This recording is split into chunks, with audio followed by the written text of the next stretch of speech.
እሺ ኡስታዝ አቡበከር አህመድ አግማስ ኢትዮጵያና ባለሀብቱ የሚለውን ፊልም እናውራበት። ሰሞኑን የሌለ ቫይራል የሆነ ፊልም ነው። ባይ ዘ ወይ ይሄን ቪዲዮ ሼር፣ ኮፒ ሊንክ ያርጋችሁ ጀምሩት። አካውንቴ ሻዶባኑ ስለሆነ ማለት ነው።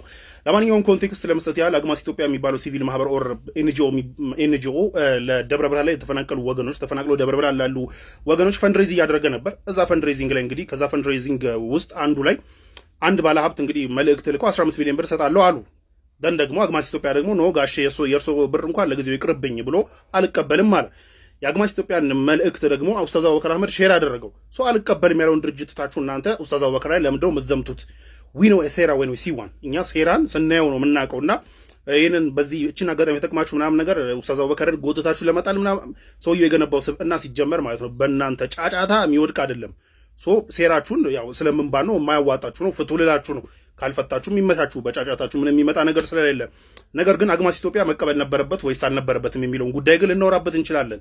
አግማስ ኢትዮጵያ ማለት ሲቪል ማህበር ነው። ከሲቪል ማህበራት ኤጀንሲ ፍቃድ ወስዶ ሲቪል ማህበራት ኤጀንሲ የሚባል የፌዴራል ቢሮ አለ።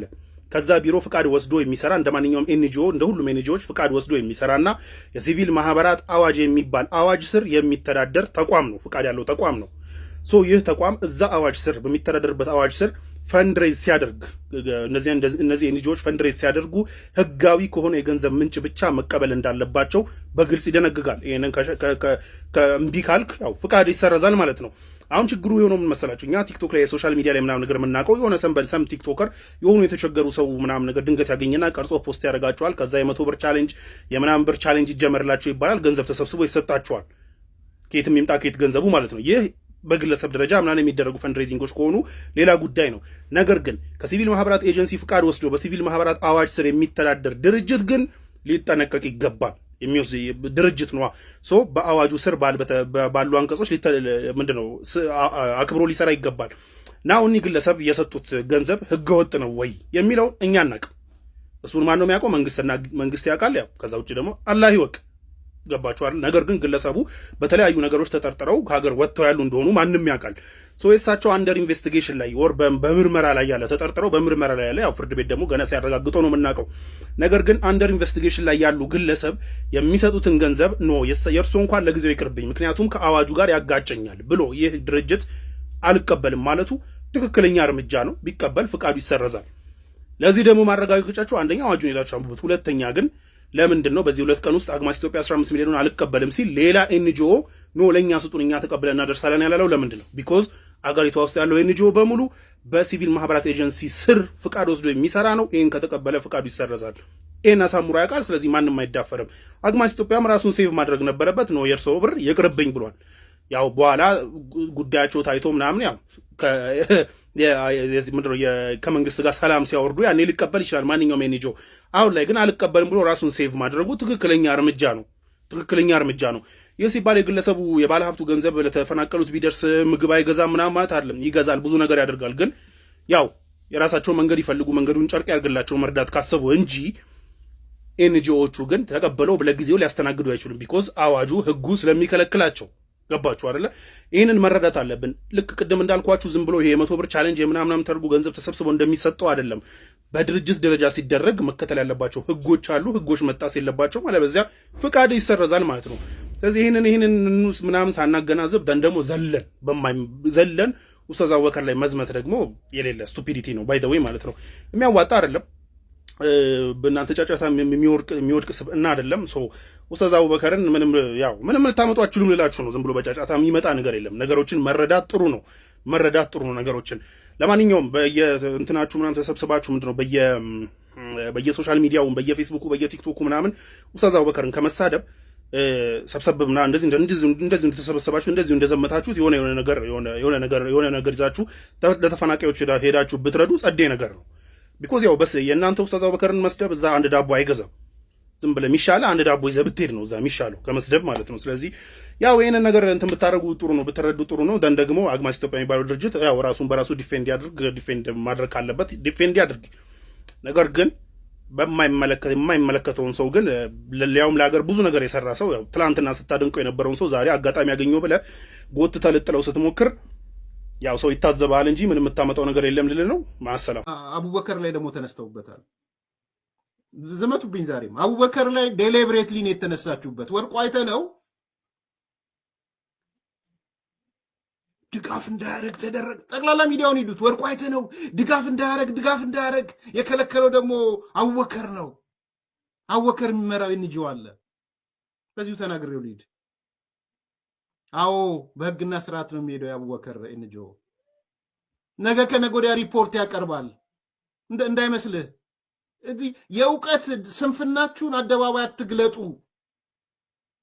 አለማውቃችሁን አትግለጡ አደባባይ። ታሳፍራላችሁ አንዳንዶቻችሁ። ሌላ ፖለቲካ ግብ ያለው ግብ አለው፣ ምንም ጥያቄ የለውም። ጸረ ሙስሊም ነው ሰው። ጸረ ሙስሊምነቱን ለማራመድ አቡበከርን ጎትቶ ማምጣት አለበት። ሌላ አንዱ ፕሮጀክት እሱ ነው። እወቁት፣ ወይ ሙስሊሞች እወቁት። አቡበከር አይደለም ኦብጀክቲቭ፣ ጸረ ሙስሊምነት ነው ኦብጀክቲቭ። ኤንድ የፋኖ ሃርድ ኮሩ ደግሞ መዋዕለ ነው። ይህንም ከግምት ክተቱ። አቡበከር አንድ የኤንጂኦ አመራር ወይ አባል ነው። ድምጻችን ይሰማ ነው። አቡበከር ካላወቅሽ አሁን ከፕራይም ሚኒስትሩ ጋር ቅርብ ነው ምናምን ስለሚባል ጠቅላይ ሚኒስትሩም አቡበከር ብለው ስለሚያነሱ ምናምን በቃ ኦኬ ታርጌት እናድርገው። እንዴት 15 ሚሊዮን ብር ወርቁ አይተህ ነው ደግፎ አልቀበልም አለ።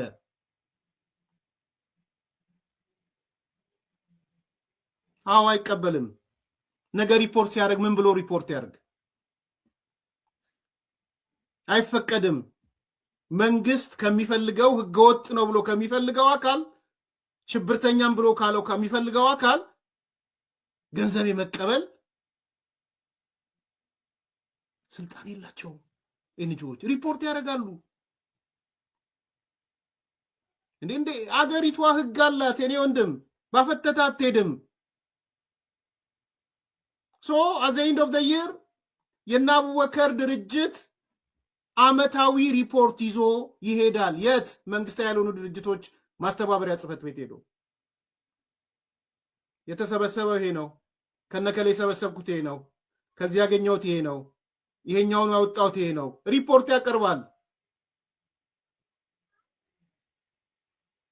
ሪፖርት ካቀረበ በኋላ ከየት አመጣኸው ይጠየቃል።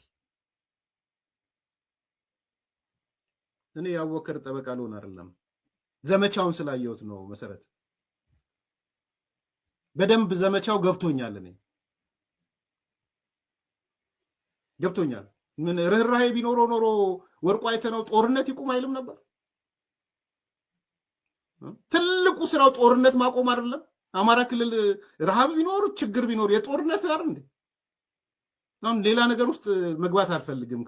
ከዚህ በኋላ ሀብቱ ጋር ተያይዞ ያኔም የነ አምባቸው ግድያ ጊዜ በነበርኩበት ሚዲያ ያለው ጭቅጭቅ ይበቃል። እዛ ጋር ባቆመ ይሻላል። ሌላ ጊዜ ታሪክ ይፍረደው እሱ። ጎንደሮቹ በእርግጥ በደስታ ያዩታል። እንትና ወርቁ አይተህ ነው ጠይቄ ግን ልለፍ። የጎንደር ሰዎች ወርቁ አይተህ ነው ላይ ፖዚቲቭ ስሜት አላቸው? ተውት። አሁን የጠቅላይ ሚኒስትሩን ተውት፣ ብልጽግና ምናምን ተውት፣ ኦህዴድ ምናምን ተውና የጎንደር ህዝብ ወርቁ አይተህ ነው በፖዚቲቭ ያየዋል። በቃ እሱን ብቻ መልሱ። የጎንደር ኤሊት ማለት ነው።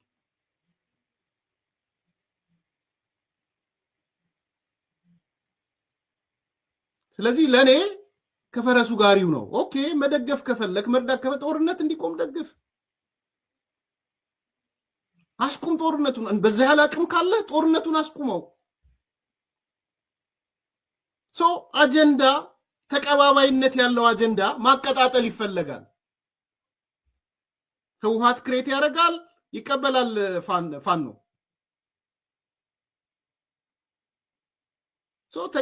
የግድ ነው፣ አሰራር ግድ ነው።